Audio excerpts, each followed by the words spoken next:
अस्सलाम क्लास तव्हां सभिनी खे शबाना वज़ाउब चैनल में वेलकम करण जे करे चैनल ते नया आहियो त सब्सक्राइब करे छॾियो, बेल जे आइकन खे क्लिक करे छॾियो ताकि हर नई अचण वारी वीडियो जेका आहे तव्हां ताईं पहुचंदी रहे। जेकॾहिं क्लास 9th जो तव्हांखे कोर्स खपे तक़रीबन असांजे चैनल ते मौजूदु आहे। उनखां अलावा हाणे जेका असां क्लास मैट्रिक कंटिन्यू आहे, हाणे class matrix and text book board मां यूनिट जेको आहे असां 19th पंहिंजो कंटिन्यू आहे, जंहिंमें पाण मैट्रिसेस ऐं डिटर्मिनेट्स खे जेके असां स्टडी कंदासीं। हिन जा मां ऑलरेडी तव्हांखे क्लास हिकिड़ो ॾेई चुकी आहियां, जंहिंमें मां हिन में मैट्रिसेस जो टाइप्स वग़ैरह जेके आहिनि उहे ऑलरेडी तव्हांखे सम्झाए चुकी आहियां। अॼु इन जूं जेके रहियल टाइप्स आहिनि असां उन्हनि खे क्लियर करे वठंदासीं। ठीकु, हाणे हिन में जेका असां 6 नंबर ते जेका असां वटि टाइप आहे हिन जी मैट्रिसिस जी, उहा आहे डायगनल मैट्रिसिस। ठीकु आहे, इन डायगनल जूं ई वरी ॿ टाइप्स हूंदा आहिनि, हिकिड़ी हूंदी आहे स्केलर, ॿी हूंदी आहे यूनिट। पहिरियां चऊं था सिखूं था कि डायगनल छा हूंदा, पहिरियां तव्हां इहो कॉन्सेप्ट क्लियर करे वठो त पोइ तव्हांखे हीअ ॿ टाइप्स जेके आहिनि उहे बि असांजे सम्झ में अची वेंदियूं।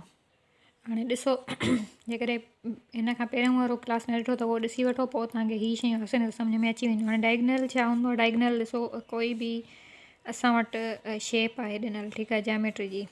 फॉर एग्ज़ाम्पल हीअ शेप ॾिनल आहे न, हा, हिते हीअ ॾिसो कुंड आहे, माना किनारो आहे, हिते बि हीअ किनारो आहे। हाणे इन किनारे खां हिन किनारे ताईं जेका लाइन अचे थी पई न, असां हिन खे बेसिकली डायगनल चवंदा आहियूं। ठीकु आहे, सेम वे सां हिन वे खां हिन खां कुंड खां हिन कुंड ताईं जेका लाइन आहे इहा बि असांजी छा आहे? डायगनल आहे।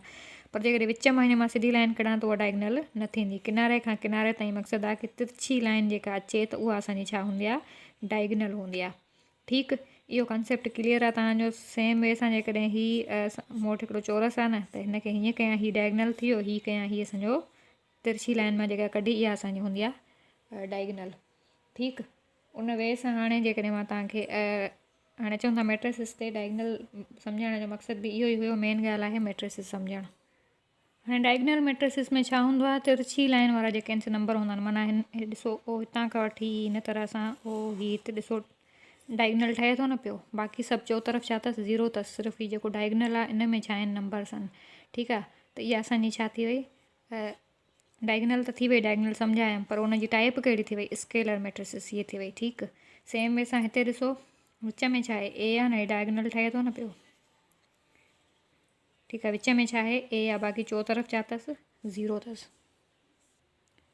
हाणे मेन ॻाल्हि इहा आहे, यूनिट जो मक़सदु छा हूंदो आहे? 1। ठीकु आहे, जंहिंमें हिकु जहिड़ा एलिमेंट्स हुजनि, डायगनल ठहे हिकु जहिड़ा एलिमेंट हुजनि, त उहा जेका आहे डायगनल जी कहिड़ी टाइप आहे? यूनिट मैट्रिसिस। जेकॾहिं मुख़्तलिफ़ नंबर्स हुजनि त उहा आहे स्केलर। डायगनल जूं ई ॿ टाइप आहिनि, हीअ हूंदी त पोइ छा थींदो? स्केलर। जेकॾहिं हिकु जहिड़ा हूंदा त पोइ छा हूंदो? यूनिट। भले हिते ए ॾिनल लाज़मी न आहे ए हुजे, हिते काई बि नंबर बि विच में हूंदा, पर हिकु जहिड़ा नंबर हूंदा त पोइ उहा छा हूंदी? यूनिट मैट्रिसिस। छो जो ही टाइप्स सम्झ लियूं हूंदियूं त जेका आहे एक्सरसाइज़ असां पोइ ई जेका आहे सॉल्व करे सघूं था। हाणे अचूं था पिया ट्रांसपोज़ ते। ट्रांसपोज़ छा हूंदी आहे? मां तव्हांखे जेकॾहिं आसान लफ़्ज़नि में सम्झाए वञा कि जेको असांजो नॉर्मल घड़ियाल हूंदो आहे न, कलाक वाइज़ हुनखे जेकॾहिं तव्हां सम्झो, उहो असां कीअं घुमाईंदा आहियूं?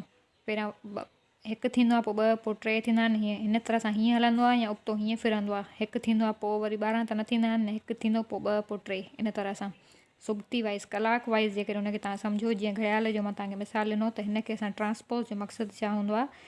सुबतो करे हुननि नंबरनि खे फेराइणो। हाणे कीअं फेराईंदो? सुबते नमूने। ठीकु आहे, पहिरियां हीअ पहिरीं खणी वेंदो 1 ऐं 5, हे 1 हे 5।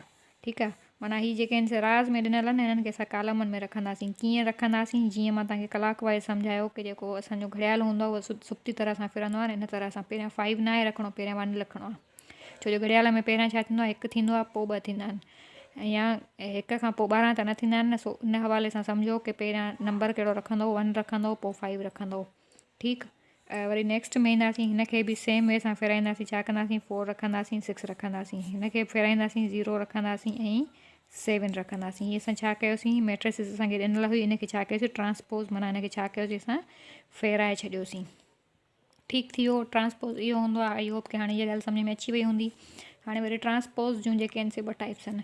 हिकिड़ी आहे साइमेट्रिक मैट्रिसिस हूंदी आहे, ॿी आहे स्क्यू साइमेट्रिक्स। ठीकु आहे, हाणे पहिरियां साइमेट्रिक ते तव्हां अचो त हिन जो बि सेम वे आहे। हिन खे पहिरियां छा कंदासीं? फेराईंदासीं। जीअं मां सम्झायो, हिन में 3 नंबर ॾिनल आहिनि, त असां छा कंदासीं? टिनी खे फेराईंदासीं। कीअं लिखंदासीं? 1 2 17। ठीकु आहे, वरी हिननि टिनी खे फेराईंदासीं। 2 5 -11। सेम वे सां हिननि खे फेराईंदासीं। 17 -11 ऐं थी वियो असांजो 9।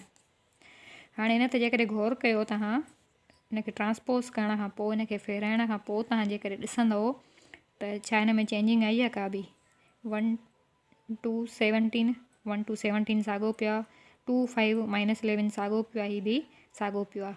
फेराइण खां पोइ का बि चेंजिंग न अचे, सेम एलिमेंट्स रहनि, त उहा हूंदी आहे साइमेट्रिक मैट्रिसिस। हाणे अचूं था पिया स्क्वेयर साइमेट्रिक ते। इन में वरी छा हूंदो आहे, हिन खे पहिरियां अचो त पहिरियां फेरायूंसि, यानी कि पहिरियां 0 3 ऐं 4 रखियोसीं, पोइ -3 पोइ 0 पोइ 7 रखियोसीं, -4 -7 ऐं हिते अची वियो हीअ असांजो 0। फेराइण खां पोइ हाणे हिन खे चेक कयो, 0 जी साइन त चेंज न थींदी आहे, 0 जीअं ईअं ई आहे। हिते ॾिसो -3 हो हिते प्लस जो थी वियो, -4 प्लस जो 4 थी वियो, प्लस जो हिते 3 आहे -3 थी वियो, 0 जीअं हूंदो आहे तीअं ई रहियो। हिते छा आहे -7 आहे, हिते छा आहे प्लस थी वियो, हिते छा आहे प्लस जो 4 आहे, हिते माइनस थी वियो, हिते 7 ॾिसो हुते प्लस जो आहे, हिते माइनस जो थी वियो। मक़सदु आहे कि जंहिंमें निशानियूं चेंज थी वञनि उहा हूंदी आहे स्क्यू साइमेट्रिक, जंहिंमें जेका सेम रहनि, को बि फ़र्क़ु न पए फेराइण खां पोइ, उहा हूंदी आहे साइमेट्रिक। ऐं हिननि जो फेराइण जो मक़सदु छा हूंदो आहे, माना ट्रांसपोज़ जो मक़सदु छा हूंदो आहे, हिननि खे फेराइण जी मां कलाक वाइज़ तव्हांखे सम्झायमि ॻाल्हि।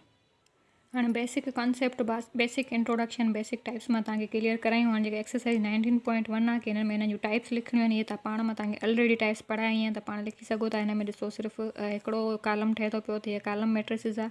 हिन में हिकिड़ी राह हीअं ठहे थी पई, त हीअ जेका असां राह मैट्रिसिस आहे, इन हवाले सां तव्हां हिननि खे सिर्फ़ु हिननि जूं टाइप्स ॾिनियूं आहिनि, ठीकु आहे। हिननि में वरी छा आहे कि हिननि जी आर्डर लिखिणो आहे, आर्डर कीअं, नंबर ऑफ राज़ ऐं जेका आहे कालम ऑफ राज़ पाण में मल्टीप्लाई थींदा, त पोइ तव्हां उन्हनि खे लिखंदो। सो हीअ आर्डर बि मां ऑलरेडी सम्झाई आहियां, तव्हां त ॾिसी करे वठिजो। ऐं हिन में जेका आहे ॿुधाइणो आहे कि हिननि जी टाइप कहिड़े, जेके मां हाणे तव्हांखे हिन जो ट्रांसपोज़ जो टाइप्स ॿुधायूं, सो हिन में असांखे उहे ॾसणियूं आहिनि। हाणे हीअ तव्हांजो होमवर्क आहे, तव्हां पाण करे सघो था, छाकाणि इहे सभु शयूं मां तव्हांखे क्लियर कराए आई आहियां।